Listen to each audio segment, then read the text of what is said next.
Hey there friends, thanks for checking in. We're going to do a comparison video today with two semi-auto subcompact 45 ACP handguns. Here we have the Springfield XDs and over here is the Kahr PM 45. When I look at the price, I go up and down Gunbroker, and on average the XDs can be bought new for $450. When these first came out, they were every bit of $650. They've dropped in price since, and now $450 will get you a new XDs. For the Kahr PM 45, they're a bit more, right around $650. Brand new will get you a Kahr PM 45. There are some differences here, no question about it, but when we look at the size of them, they are both very much subcompact handguns. We'll do a quick size comparison and see that the Kahr is about a half-inch shorter, and on the grip is approximately the same. So let's first take a look at the PM 45. We take a look at the grip itself. It does have stippling on the rear and the front of the grip. Smooth grip panels. Magazine holds 5 rounds. It does have a little lip on the base plate here to allow 3 fingers on the grip. Nice firm grip there. Serrations on the slide, a little bit low cut there. Work really well for charging the gun. The sights are 3-dot night sights. On this one, Kahr uses true dot night sights, and I really like the way these line up. Both are adjustable.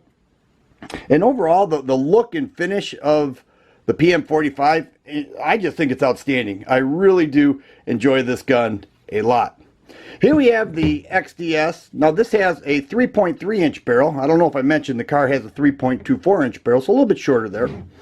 But the XDs does have a decent feel too. Now this here allows for 2 fingers on the grip in this magazine setup. Also 5 round single stack mag, just like the Kahr. And serrations, you know, they're fine. No issue there. The sights does have a fiber optic front sight here. 2-dot in the rear sights, but they're very dim, and I don't understand why they made them so dim. You know, I thought they could have made some bigger dots there, but the fiber optic front sight does pop out at you a bit.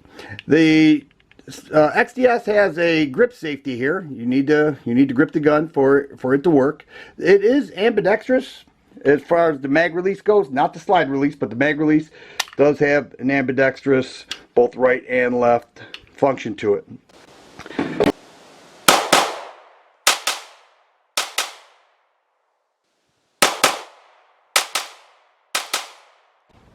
Both of these guns offer larger magazines. Here we have the XDs. You can see that it does have a larger mag on there, full 3 fingers on the grip. This magazine holds 7 rounds. And over here with the PM 45, they also offer a larger magazine, holds 6 rounds, and both work very well within the gun.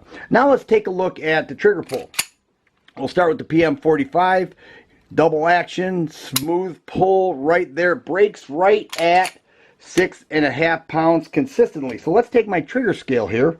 We'll go ahead and pull that, and we'll see there right at 6.5 pounds exactly. Consistently with every Kahr, it pulls right at 6.5 pounds. Now let's check out the XDs. We'll move this back here. You have to push the grip safety in when doing this. And you also have to grab that trigger bar. And that measures also 6.5 pounds. So we're not seeing a great difference in trigger weight when talking about the trigger. Now the reset here with the Kahr PM 45, full reset, back to that smooth pull. And with the XDs, a little shorter reset for quick follow-up shots. I enjoy both these triggers, and they both worked very well at the range. Alright, so let's put these on the scale. Here we have 5 rounds in the mag, not a round in the chamber. Springfield XDs weighing in at 25.5 ounce. Here we have the PM 45, same condition, 5 rounds in the mag, no round in the chamber, weighing in at 23.3 ounces, so approximately 2 ounces lighter with the PM 45. Both these guns field strip in a simple manner. The XDs, you just lock the slide back, push the takedown lever up, pull the trigger, and the slide comes right off. With the Kahr, it has markings on the slide and the frame itself. You line those up and you take the slide stop pin from the other side, push it through, pull it out, pull the trigger, and it field strips. No problem either which way.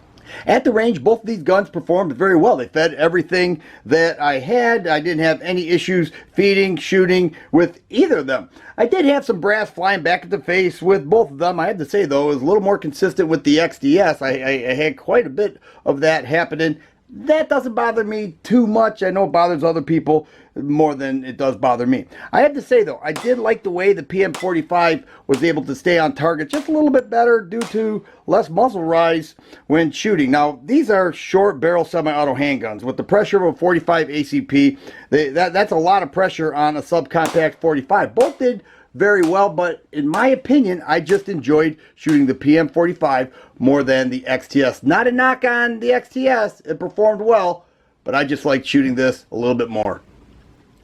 When I make a comparison video at the end, I always say which one I would keep if I had to choose. Now, before I do that, I have to say, I borrowed this XDS from a friend. I once owned an XDS, but I ended up trading it because it just didn't suit me. That's not to mean it wouldn't suit you, or, you know, it's not the perfect gun for you, but for me, it just didn't work. Now, when I got the PM45, this was what I wanted in a subcompact 45. I like the way it points, I like the way it shoots, and I just feel it's an extremely well constructed gun.